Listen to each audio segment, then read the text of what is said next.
الصلاۃ والسلام علیک یا رسول اللہ وعلی آلک و اصحابک یا حبیب اللہ۔ الصلاۃ والسلام علیک یا رسول اللہ وعلی آلک و اصحابک یا نبی نور اللہ۔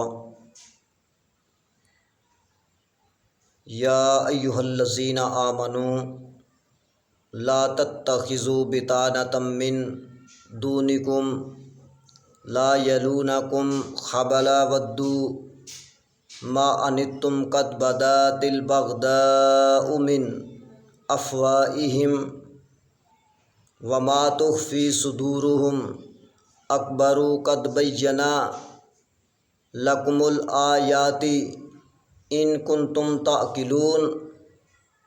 اللہ تبارک و تعالیٰ نے قرآن مجید فرقان حمید میں ارشاد فرمایا،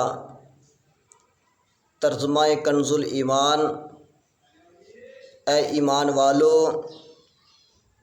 غیروں کو اپنا رازدار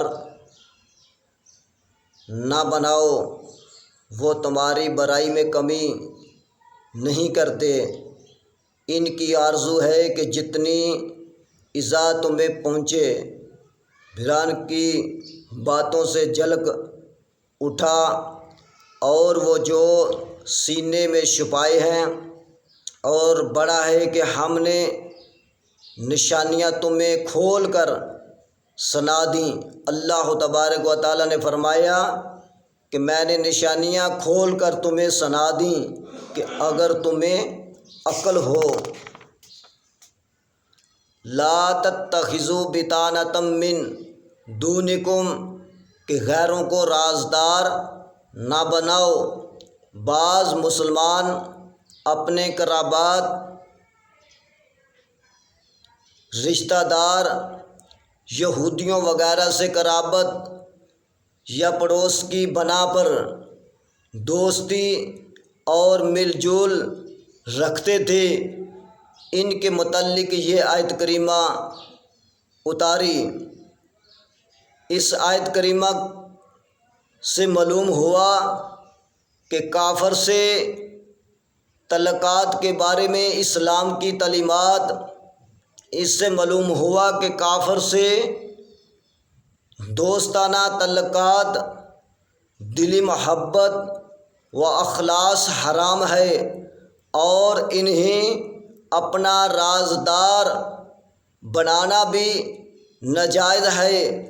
اور تجربات سے بھی یہی ثابت ہے کہ کافر مسلمانوں کو نقصان پہنچانے میں کمی نہیں کرتے۔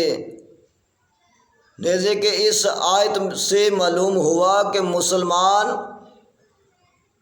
حکمران کافروں اور مرتد کو اہم ترین عہدوں پر نہ لگائے، جس سے یہ لوگ غداری کرنے کا موقع پائیں، کیونکہ یہ لوگ تمہاری برائی چاہتے ہیں کہ کوئی کمی نہیں کریں گے۔ ان کی تو خواہش ہے کہ مسلمان کو تکلیف اور مشقت میں ہی پڑتے رہیں۔ تو اس آیت سے معلوم ہوا کہ کافر سے تعلقات رکھنا ناجائز اور حرام ہے۔